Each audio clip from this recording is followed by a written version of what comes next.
বর্তা তুই না লেখাপড়া শিক্ষিত, লেখাপড়া শিক্ষিত বলেই তো পুঁথির পাতাতে প্রতিবাদের ভাষা শিখেছি বর্তা। না তোকে চুপ করে থাকতে হবে। এতদিন তো চুপ করে ছিলাম বর্তা। ওদের শত অন্যায় দেখেও সমস্ত ব্যথা বেদনা বুকে চেপেও এবার মতো গোবর মতো শুধু চোখের জল ফেলেছে। ওরে বোকা, যারা সবাই বর্তা আজ তাদের কাছে তুই পদদলিত, একদিন তাদের কাছে হয়ে উঠবি সম্মানিত।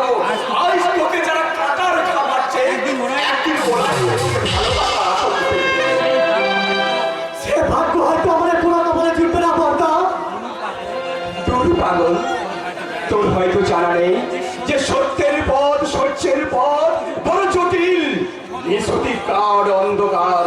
তখন কিন্তু দিশাহারা হলে চলবে না, জ্বালা যাবে সত্য সরকার আলো। তুমি সত্যের পূজারী বর্তা, আর সত্যাই হলে তোমার জীবনের মহান ব্রত।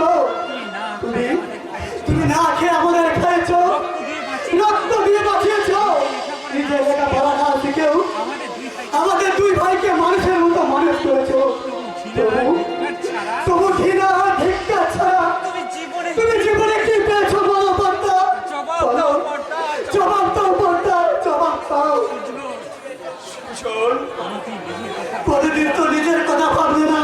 বৌদি মারা যাওয়ার পর আমাদের দুই ভাইকে সন্তান স্নেহে মানুষ করলে, সারা জীবন কাদামাটির সঙ্গে লড়াই করে সোনার বর্ণ দেহ গালি করে ফেললে।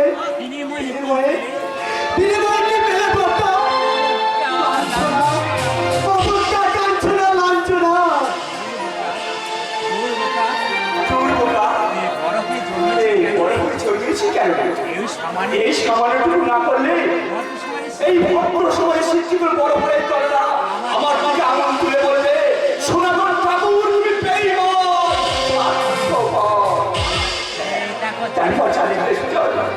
তোদের থেকে বাবা মায়ের কাছ থেকে আমি অনেক বেশি ভালোবাসা পেয়েছি।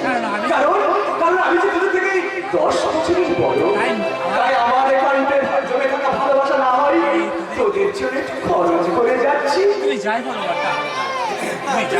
বর্তা, আমি কিন্তু আর বলবো না। তোমাকে একটা কথা বলতে চাই বর্তা। বল, কি বলবি? আমি আর বলবো না বর্তা। সুজন, কি বললি তুই?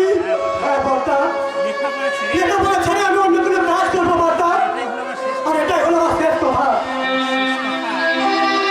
তোর শেষ কথা এই সনাতন ঠাকুর মেনে নিতে বাধ্য নয়, কিন্তু এত অভাবের মাঝে আমি বলতে পারবো না বর্তা। ওরে বোকা, অভাবের মাঝেই তো হয় কিন্তু কর্মের সাধনা। কিন্তু বর্তা, কোনো কিন্তু নয়, আমি তোর কোনো কথা শুনতে চাই না। ওরে, আমি তো মূর্খ, ক বলতে আমার কপাল ফাটে। কিন্তু তোর ডাক্তার হয়ে নিরন্ন মানুষের সেবা করতে হবে, দর্শনের একজন হতে হবে। বর্তা তুমি, আমি কাদামাটি পাতা লোক শোনা করি, তুই যখন কোটটায় পড়ে হাসপাতালে যাবি আমি তখন তোর কিছু ধরে বলবো, আমি তখন তোর পিছু ধরে বলবো, ভাই ভাই 5টা টাকা দিবি, 5 টাকা দিবি, কাল চানাচুর কিনে খাবো।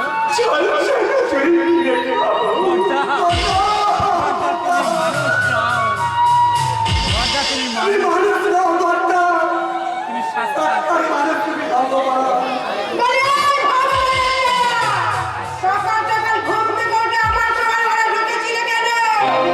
বলছো বৌদি? তুমি কি বলছো বৌদি? আমাকে ওই কোথায় গেল আমার আমার বাড়িতে নিচে রাখা 500 টাকা চুরি করার কত শখ। বৌমা, চুরি? 500 টাকা। 500 টাকা?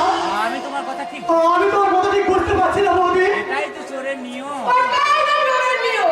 বৌমা, বৌমা, বৌমা, যেই না ভোর 5টায় বাথরুমে গেছি, এই না আমি ভোর 5টা উঠে বাথরুমে গেছি। অমনি টাকা দে। অমনি টাকা দে। বলি টাকাটা চুরি করলে দাও, দাও বলছি না। টাকাটা দাও। ঘরে আগুন জ্বালিয়ে দেবো। নইলে কিন্তু এই ঘরটাকে আমি আগুন জ্বালিয়ে দেবো। তুমি বিশ্বাস করো, বৌদি, তুমি বিশ্বাস বিশ্বাস করো। বৌদি তুমি বিশ্বাস করো বৌদি? আমি কিন্তু ভোরবেলা আমি ভোরবেলা তোমার রুমে ঢুকিনি বৌদি। আর টাকাও আমি চুরি টাকা আমি চুরি করিনি। বৌমা বৌমা, আমি হলফ করে বলতে পারি আমি হলফ করে বলতে পারি আমার সুজন চুরি করেনি। টাকা চুরি করেছে। ভোর ৫টার সময় চুরি করে বাথরুমে যাই। তখন বাথরুমে দরজা আমি খোলা রেখেছিলাম।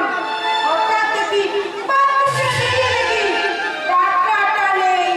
তারপর বাথরুমে দরজা দিয়ে দেখি অবধি না মানে ওই জানলা দিয়ে হ্যাঁ তুমি তুমি দাঁড়াও, বৌমা, আমি চুরি করিনি। আমি চুরি করিনি। আমি চুরি করিনি বৌদি। ভগবান ভগবান তুমি বলে দাও দয়াময়, তুমি বলে দাও দয়াময়, দুঃসময়ে এই দুঃসময়ে এখন আমি কি করি?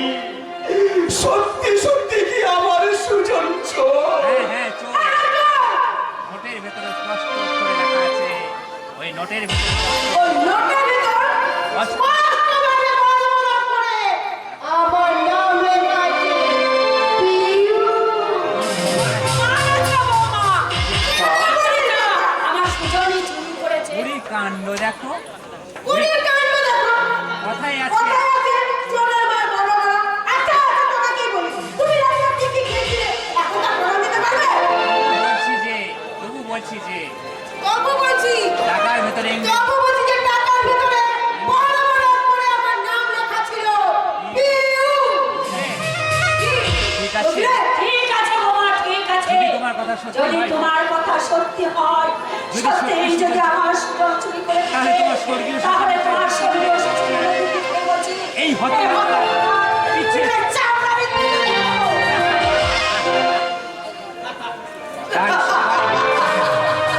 তাহলে সবাই ভালো। দেখো, তাহলে সবাই ভালো করে শোনো। ওই বাথরুমে ভোর করে বাথরুমে যাই, ঘরের দরজাটা তখন খোলা ছিল।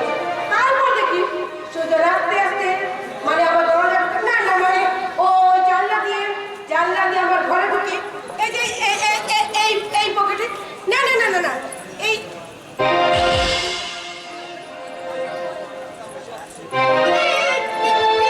এই পকেটে 500 টাকা রেখেছে। দেখো তো মা, দেখো তো মা, ভালো করে তুমি দেখো। ভালো করে তুমি দেখো তো আমার পকেটে কোনো টাকা আছে কিনা। খোকা তুমি দেখো মা, দেখো মা, দাঁড়িয়ে রইলি কেন? দাঁড়িয়ে গেলি কেন মা? দেখো। যাচ্ছি রে সুজন।